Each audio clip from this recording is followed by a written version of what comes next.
आज हम बात कर रहे हैं ज़िक्र इलाही में रूहानी कमालात के हवाले से।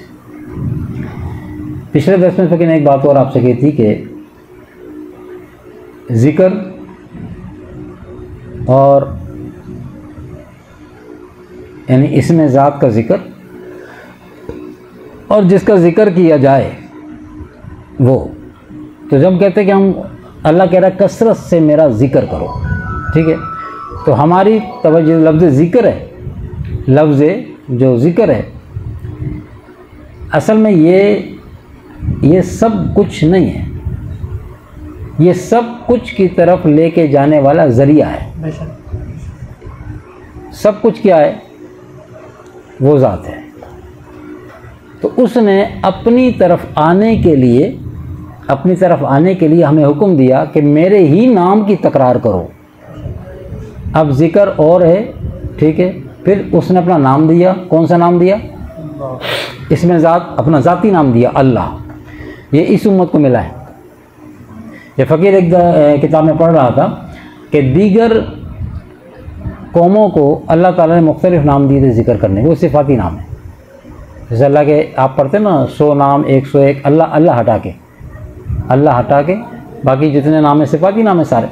तो दीगर कौमों को अल्लाह तबारक व तआला ने सिफ़ाती नाम दिए थे ज़िक्र करने के लिए। ये आका अलैहिस्सलाम का सदका है कि इस उम्मत को, अपने महबूब की उम्मत को अपना ज़ाती नाम दिया है। और पिछली उम्मतों में ज़ाती नाम का जो ज़िक्र करते थे वो पता है वो कौन लोग होते थे? उम्मतें तो सिफ़ाती नाम का ज़िक्र करती थी और ज़ाती नाम का ज़िक्र सिर्फ अंबिया अलैहिस्सलाम करते थे। दीगर पिछले साबिक़ अंबिया आका अलैहिस्सलाम के अलावा वो अल्लाह तबारक व तआला का ज़िक्र ज़ाती नाम के साथ करते थे और मखसूस था ये कि वो अंबिया कराम करेंगे, उनका खासा है, उस मनसब के लोग करेंगे। और हुज़ूर अलैहिस्सलाम की जो उम्मत की बात आई तो अल्लाह तबारक व तआला ने अंबिया अलैहिस्सलाम वाला ज़िक्र वो इस उम्मत को दे दिया। और इस अपने इसमें ज़ात के ज़रिए अपनी तरफ बुलाया है कि मेरे नाम की कसरत करो, तुम मुझे कसरत से याद करो ताकि तुम कामयाब हो जाओ, यहाँ भी और आखिरत में भी। तो अल्लाह तबारक व तआला ने कुरान मजीद फुरकान हमीद में ऐसा फरमाया, वला ज़िक्रुल्लाहि अकबर, यानी अल्लाह का ज़िक्र बहुत बड़ी चीज़ है। अल्लाह ताला ने जहाँ मुसलमानों को नमाज का हुक्म फरमाया तो उसके साथ साथ ये भी फरमाया कि अगर नमाज को कायम करो तो इस तरीके से अदा करो कि जैसे मेरा ज़िक्र हो रहा है। पहले भी फ़कीर ने आपको ज़िक्र किया कि अल्लाह ने कुरान मजीद में इशारा दिया कि नमाज कायम, ए बंदे नमाज कायम कर मेरी याद के लिए, नमाज कायम कर मेरी याद के लिए। अब हम नमाज कायम करते हैं, नमाज पढ़ते हैं, तो हम नमाज पढ़ने के बावजूद भी अल्लाह को याद नहीं कर पाते। ऐसा होता है कि नहीं होता? हमारी नमाज में अल्लाह की याद कहाँ होती है? ज़बान पर तस्बीह तहलील तो होती है, सुभान रब्बियल अज़ीम, सुभान रब्बियल आला, पूरा कुरान पढ़ लेते हैं, पूरे कुरान से मुराद सूरतें पढ़ लेते हैं, लेकिन उसका जो मंशा है नमाज वो जो पढ़वाना चाह रहा है और नमाज के अंदर जो पोशीदा चीज़ है क्या, कि वो कह रहा है कि नमाज कायम इस तरह करो, नमाज इस तरह पढ़ो कि मेरी याद तुम्हें आए। ज़िक्र से मुराद क्या है? याद। यानी नमाज के लिए ज़िक्र का मकसूद बिलफ़ैल होना करार दिया। अगर हम गौर करें तो अल्लाह के नाम का ज़िक्र भी ज़ात इलाही की तरफ इशारा करता है।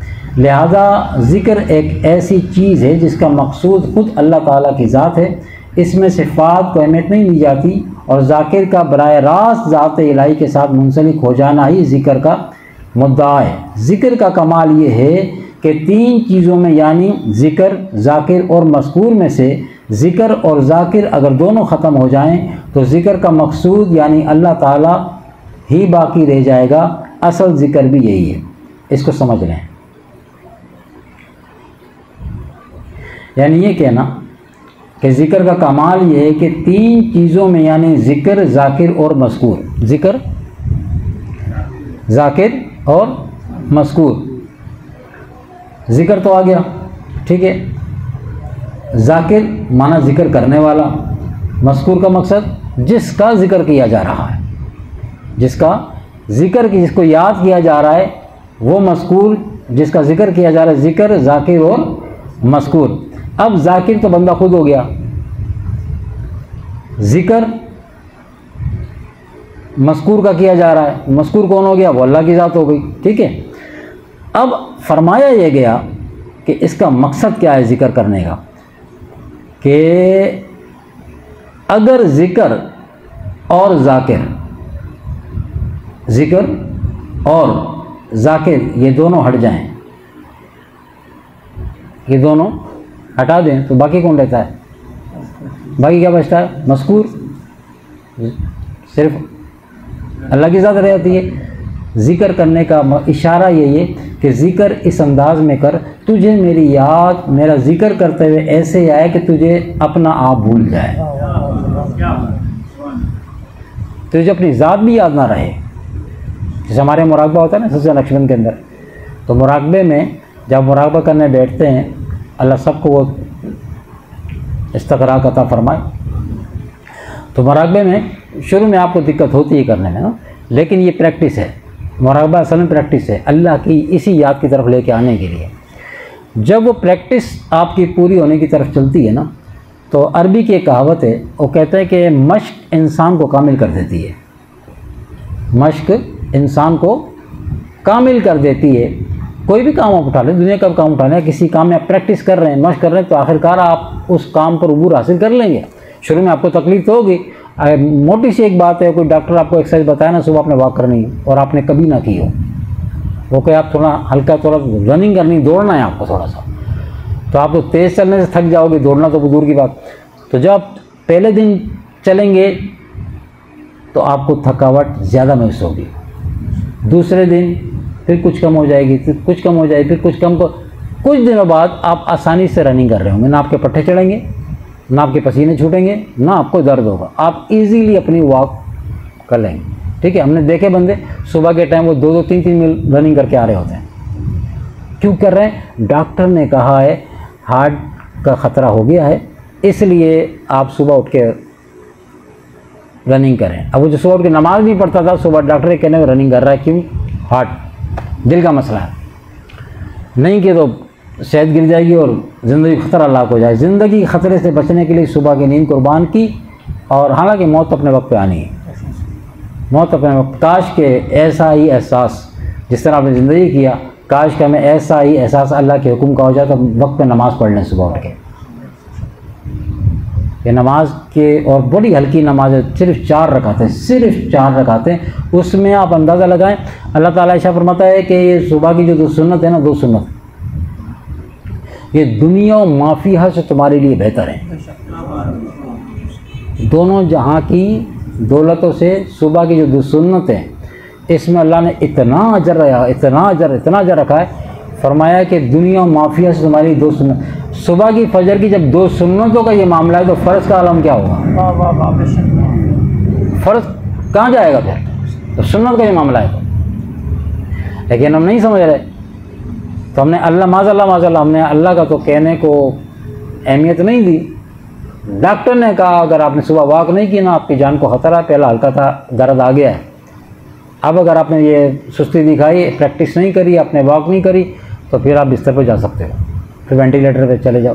तो अब वेंटिलेटर पे जाने से बचने के लिए हाँ हमने दौड़ लगानी शुरू कर दी। फिर थकावट भी हुई, लेकिन फिर भी भाग रहे हैं। अगले दिन फिर उठ गए, फिर तैयार हो गए कि पहले, हालांकि पहले दिन पट्टे चढ़ गए थे, भागते पट्टे चढ़ गए, थकान हो गई, लेकिन दूसरे दिन फिर खड़े हो गए बिस्तर से। तो ये एक डॉक्टर के कहने के ऊपर कर लिया सब कुछ। परवरदिगार आलम कह रहा है मुझे कसरत से याद करो। और फिर जो रूहानी डॉक्टर्स हैं, सूफिया कराम, वो तरीक़ बता रहे हैं कसरत ज़िक्र करने के लिए आपको करना क्या है। ये नहीं कि आप सुबह से शाम तक बैठे रहें तस्बीहात में लेके 24 घंटे ज़िक्र हो रहा है भाई, तस्बीह चल रही है, 24 घंटे आप कुरान शरीफ लेके बैठे रहें, 24 घंटे आप नमाज में लगे रहें, ऐसा तो नहीं है ना। अल्लाह ने ऐसे कहा है।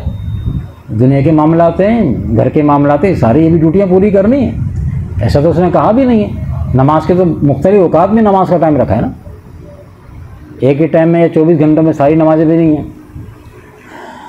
तो अब ये जो ज़िक्र का तरीक़ है ना, ज़िक्र कल्बी वाला, तो इसने फिर उस तरफ लेके आने के लिए कि जो मकसूद है कि बंदे तेरी हस्ती तुझे याद ना रहे, याद मेरी ऐसी हो कि तेरी याद पर मेरी याद गालिब आ जाए, और वो मुराकबा किए बगैर आपको नहीं आएगी। मुराकबे में आप क्या करते हैं, क्या कहा जाता है? आंख बंद करें,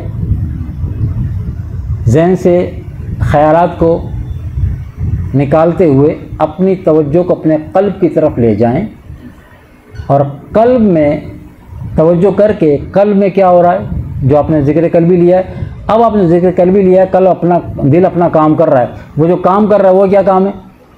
वो अल्लाह का ज़िक्र कर रहा है। आपने अपने कान उधर लगा देने हैं, अपनी तवज्जो उधर लगा देनी है। आँख बंद करने का मकसद ये है कि चारों तरफ से अपनी आँख बंद कर ली।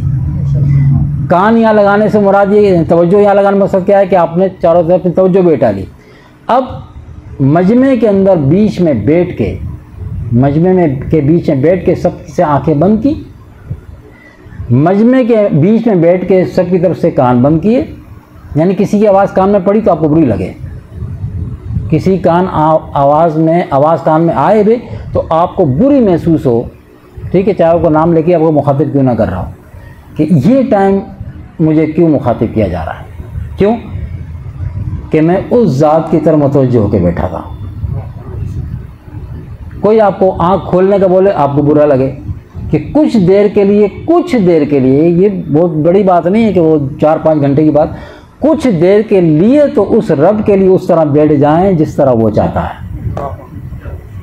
24 घंटे में से कुछ टाइम नहीं निकाल सके हम, और दुनिया में इस कदर, दुनिया के अपने पर इस कदर गालिब कर लिया है कि दुनिया की मोहब्बत में अपनी ज़ात को भुला बैठे हैं। अपने आप को थकाते नहीं थकाते दुनिया के लिए। यहाँ दुनिया से मुराद वो नहीं है, जो ज़रूरत आपकी है वो दुनिया नहीं है। जो चीज़ ज़रूरत की आपकी है वो आपका दीन ही है, जो आप जायज़ तरीके से कमा रहे हैं।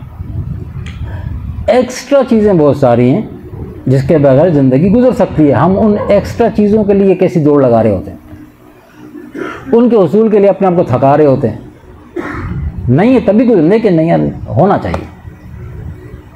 तो उस काम के लिए, यानी कि हम रात दिन एक करके अपना रात का आराम, दिन का सुकून, उस चीज़ के उसूल के लिए, यानी हमें अपनी ज़ात भी याद ना रही कि जिस्म भी थकता है, तो वहाँ तो थकन याद ना आई। जैसे ही अल्लाह की याद के लिए बैठे, गर्दन में दर्द हो गया, कमर दर्द करने लगी, यार आज दर्स में बड़ा टाइम हो गया, ये क्या है? हालांकि बैठे आराम से बैठे, उधर भागदौड़ लगी पड़ी है, थकावट ही थकावट, लेकिन वहाँ याद नहीं आ रही थकावट। क्यों? कि उसकी मोहब्बत हम पर गालिब है। जिसकी मोहब्बत आप पर गालिब आए, जिस किसी की भी मोहब्बत आप पर गालिब आएगी, वो आपको अपना भुला देगी, वो आपको अपना भुला देगी। पता ये चला, अगर हम मुआवजा करें, अल्लाह माफ़ फरमाए, कि अल्लाह और दुनिया की मोहब्बत के मामलात का, कि हमने अपने ऊपर गालिब किसको किया हुआ है, तो रिज़ल्ट सामने है।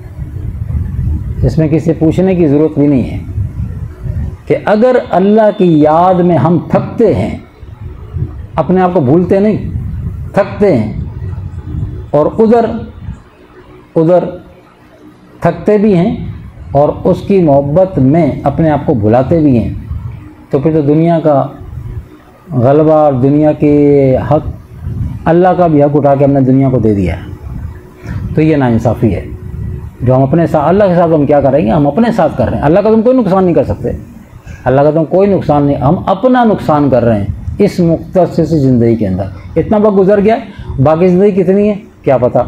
आप देखें, आप पिछले दिनों से उठा के देख, कुछ महीने से उठा के देख लें कि आप देखें कि ये रोड एक्सीडेंट किस कदर बढ़ गए हैं। रोड एक्सीडेंट, बुरी अमवात, आका अलैहिस्सलाम ने हदीस मुबारक फरमाया कि मौत तो हक है, लेकिन फरमाया कि बुरी मौत से अल्लाह की पनाह मांगो, बुरी मौत से अल्लाह की पनाह मांगो। अब आप रोड एक्सीडेंट देखें किस कदर, और बहुत बुरे तरीके से हो रहे हैं, बहुत बुरे, पहचानने भी नहीं आ रहे लोग, गाड़ियां काट काट के उनको निकालना पड़ता, कीमा कीमा हो रहे हैं। तो अल्लाह ना करे, अल्लाह ना करे। ज़िंदगी का तो किसी, हमें तो नहीं पता हमारी ज़िंदगी मौत का अल्लाह ने किस तरह लिखा हुआ है, उसकी खुफिया तदबीर में हमारी मौत कैसे लिखी है।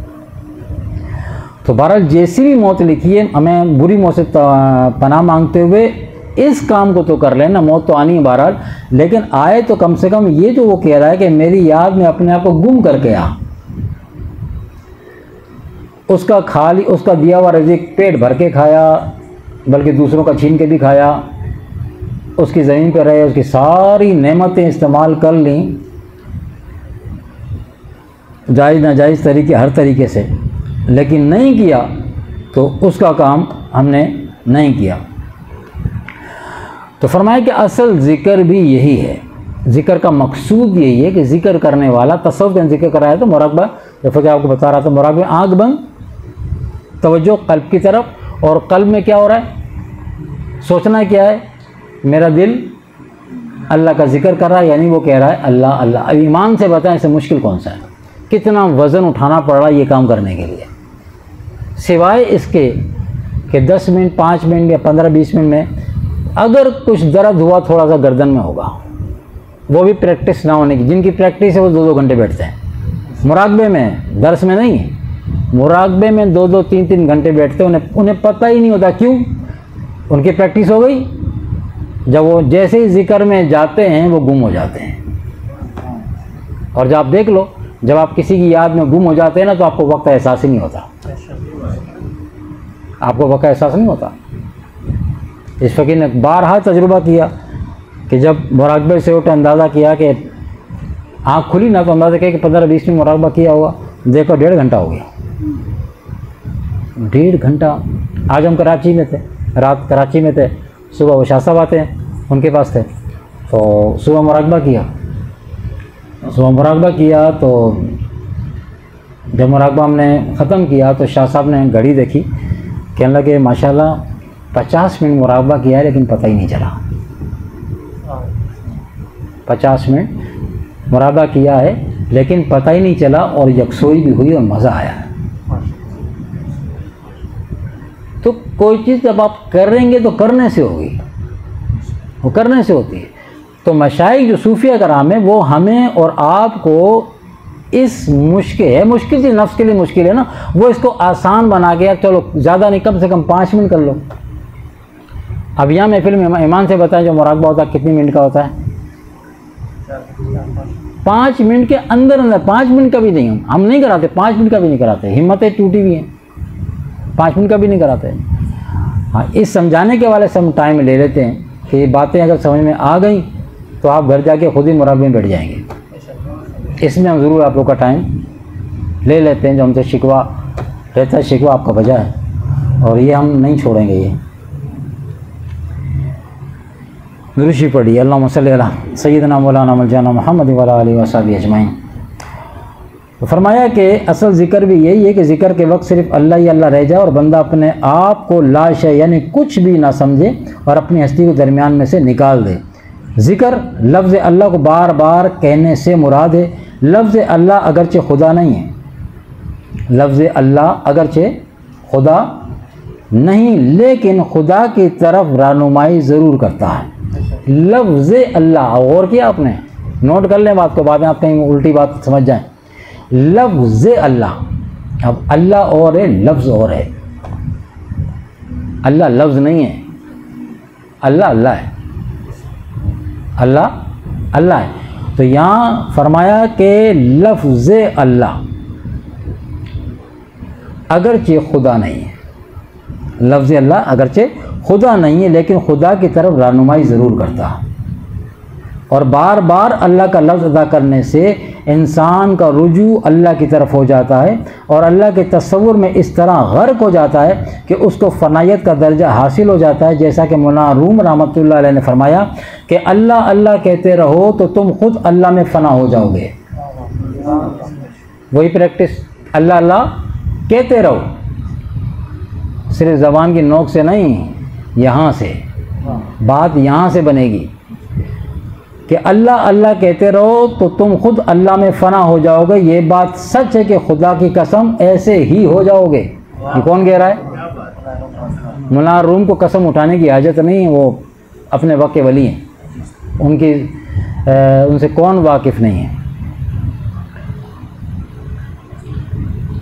ये बात सच है, खुदा की कसम ऐसे ही हो जाओगे, यानी जैसा मैं कह रहा हूँ ऐसे ही हो जाओगे। ज़िक्र को तरीक़त में बहुत बुलंद मकाम हासिल है। जब तक ज़िक्र की कसरत ना की जाए रूहानी मामला तय हो ही नहीं सकते,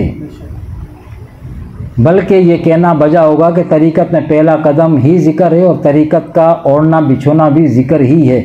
आज तक कोई बुज़ुर्ग ऐसा नहीं हुआ जिसने ज़िक्र में दवाम हासिल ना किया हो और खूब ज़िक्र ना करता रहा हो। इंसान के जिस्म में सबसे अहम हिस्सा उसका दिल है। जब तक दिल ज़िक्र के असर से तमाम परागंदगी, मेल कुचेल और जंग से निजात हासिल नहीं कर लेता, उस वक्त तक कोई रूहानी कमाल हासिल नहीं हो सकता। इसकी मिसाल ऐसे समझ लें, जैसे कोई आईना हो ना, आईने पे गर्द जमी है, आईने पे मिट्टी पड़ी है, गर्द जमी है। अब आप उसके आईने के सामने हसीन से हसीन चीज़ ला के खड़ी कर दें, दुनिया की कीमती से कीमती चीज़, आप को हसीन तर चीज़ ले आएँ, एक के बाद दिख रहे, या कीमती से कीमती ला के सामने खड़े करें, आईने दिखाएगा उसको। अगर आपने उस चीज़ का अक्स आईने में देखना है और हू बहू देखना है तो पहले आपको क्या करना पड़ेगा? आईना साफ करना पड़ेगा, तब वो चीज़ जो आप देखना चाहते हैं वही साथ से आपको आईने में नज़र आएगी। वरना आईना तो मौजूद है मगर आईने पर पड़ी गर्द आपको सामने कितनी ही वैल्यू वाली चीज़ हो वो नज़र आने वाली नहीं है। यही हमारे दिल का है। हमारे दिल पर हमारे गुनाहों के, कोताहियों के ये गर्द पड़ी हुई है। अब हम चाहते हैं कि इस दिल में हमें अल्लाह तबारक व तआला के अनवारात व तजल्लियात वो नज़र आए। हाँ तो आएंगे, यकीनन आएंगे, और उसने खुद इशारे दिए। लेकिन उसके लिए शर्त क्या है कि वो जो तुमने पहले ये आईना दिल जो गंदा किया हुआ है इसकी सफाई का एहतमाम तो करो। अब इसकी सफाई का एहतमाम फिर ये कोई आप वहाँ से कोई बाज़ार से कोई केमिकल तो ला नहीं सकते करने के लिए कि मल के या ऊपर से आप इसको रगड़ें, ये नहीं साफ होने वाला। ठीक है, अब उसकी सफाई का औजार आका अलैहिस्सलाम ने हदीस में फरमाया कि हर चीज़ की सफाई का कोई ना कोई औजार होता है, हर चीज़ की सफाई का कोई ना कोई औजार होता है। फरमाया बिल्कुल इसी तरह दिलों की सफाई का औजार अल्लाह का ज़िक्र है, अल्लाह का ज़िक्र है, अल्लाह की कसरत। ये अल्लाह की कसरत करने से, अल्लाह का ज़िक्र को दवाम बख्शने से फिर ये जो मेल कुचैल है, जो हमारी अपनी कोताहियों के सब ये हमारा दिल गंदा हो गया, ये गंदगी भी उसके ज़िक्र की बरकत से उतरेगी और किसी तरीके से नहीं उतरेगी। और ये ज़िक्र की ताकत कब आपको हासिल होगी? हम और आप खुद ले आएँ कहीं से इसको, किताब में बहुत कुछ लिखा होता है, पढ़ के कर लें, नहीं होगा। ये भी कुदरत ने कानून नहीं बनाया हुआ है, ये भी कुदरत ने कानून बनाया हुआ है। फिर हमें तलाश करना पड़ेगा फिर किसी ऐसे डॉक्टर, रूहानी डॉक्टर को जो इस दिल की इसमें ज़ात के ज़रिए सफाई का तरीका बताएगा। अब सफाई तो इसमें ज़ात से होगी, सफाई इसमें ज़ात से ही होगी, मगर इसमें ज़ात के साथ एक चीज़ और साथ साथ चलेगी और उसके बग़ैर फिर ज़िक्र नहीं हो सका। क्योंकि अगर सिर्फ ज़िक्र करने से ही दिल साफ ऐसे हो जाता तो हर एक आदमी खुद ही कर लेता। अब उसके लिए फिर उसने क्या किया कि अब ज़िक्र इलाही करने के साथ अब उस जिक्र करने के लिए, फिर ये वाला जिक्र करने के लिए तुझे किसी मर्द खुदा की इजाज़त दरकार होगी। ये अल्लाह का बनाया हुआ कानून है कि उस जिक्र ख़ास की तुझे इजाज़त दरकार है। अब इजाज़त देने वाला फिर अपनी तवज्जो शामिल कर देगा। इसके मुतालिक आप पिछले दरसों में सुनकर आए हैं कि फैज़ कैसे मिलता है। फैज़ किस तरह, इंशिराह सदर वाला जो दर्स था उसमें आपने सुना कि सीना कैसे, ये दिल कैसे खुलता है। तो बिल्कुल इस तरह कि वो आपकी अपनी नज़र से, मैं चाहूँ कि मेरी नज़र से मेरा दिल खुल जाए, मैं ख़ुद अपनी तवज्जो डाल के इंशिराह सदर कर लूँ, नहीं होने वाला। अगर एक टांग पे खड़ो के पूरा कुरान भी रात भर पढ़ूँ ना, फिर भी अपना इंशिराह सदर मैं नहीं कर सकता। बिल्कुल उसी तरीके से जिस तरह फिज़िकली तौर पे आप अपना ऑपरेट खुद नहीं कर सकते, आपको किसी सर्जन के पास जाना पड़ेगा, अपनी बॉडी को उसके हवाले करना पड़ेगा। ये तो दुनिया की मिसाल है। ये तो बहुत बड़ी बात है, डॉक्टर सर्जन बड़ी बात है। एक बहुत आम सी मिसाल है कि कहते हैं कि बाल काटने वाला हेयर ड्रेसर अपने बाल खुद नहीं काट सकता। ऐसा ही है, दुनिया भर के काट देगा, दुनिया भर के बाल बना देगा, अपने बाल बनाने के लिए फिर किसी हेयर ड्रेसर के पास जाएगा। इस मिसाल समझ लें कि जब दुनिया की मादी मामलात का ये मामला है कि अपने आप को किसी के हवाले करना पड़ता है, फिर आपकी कटिंग छटिंग होती है, ठीक है, तो फिर ये तो रूहानी मामला, ये मामला तो खुदा तक पहुंचाने के लिए, इसका तो बात और है। इसका तो दुनिया से तो इसका तो कोई मुमासरत हम कर भी नहीं सकते। ये तो सिर्फ मिसाल देने के लिए समझाई आपको बात। तो इसके लिए क्या होगा कि फिर वो जिक्र इलाही करने के लिए फिर हमें अपने आप को किसी के हवाले करना पड़ेगा। अपने आप को हवाले करने से मुराद क्या है, अपनी मर्ज़ी को किसी का ताबे करना पड़ेगा, फिर अपनी मर्ज़ी छोड़ के और फिर उसकी मर्ज़ी पे चलना पड़ेगा जो हमें अल्लाह की तरफ लेके जाने वाला है। वो बताएगा कैसे चलना है, क्योंकि बातिन के मामला से हम तो वाकिफ़ नहीं है कि दिल जिक्र तो करता कैसे है, हमें तो नहीं पता। जिस तरह मिसाल के तौर पे सुल्तान बाहू रहमतुल्लाह ने जो फरमाया अपने शेख कामिल के लिए, आपने फरमाया ना कि अली फल्ला चंबेदी बूटी मुर्शिद मनवी चलाई हूँ, नफ़ी अज़बादा पानी में लिया हर रगे हर जाई हूँ, अंदर बूटी मुश्क मचाया जहाँ फुलते आई हूँ, जीवे मुर्शिद कामिल बाहू जे ए बूटी लाई हूँ। अब सुल्तान बाहू रहमतुल्लाह अलैह ये खुद मादरजाद वली हैं भाई, दुनिया में आके नहीं बने, आले रसूल हैं। और आप कह रहे हैं कि ये जो मेरा जो कल्ब अल्लाह के ज़िक्र से जारी हुआ है ना, ये मेरे मुर्शिद का कमाल है, ये मेहरबानी उनकी है। जीवे मुर्शिद कामिल बाहू जे ए बूटी रही, ज़िक्र का पौधा मेरे बस की बात नहीं थी कि मैं अपने दिल की ज़मीन पर अल्लाह के ज़िक्र का पौधा खुद लगा लेता हूँ, ये उनकी मेहरबानी से हुआ है। इस ज़मीन का माली मेरा मुर्शिद है, जिसने पौधा भी लगाया, बीज भी लगाया, पौधा भी निकलाया, अब निकेदाज भी वो करता है, पानी भी वो दिलवाता है इसको, ये सारा काम उनकी मेहरबानी से हो रहा है।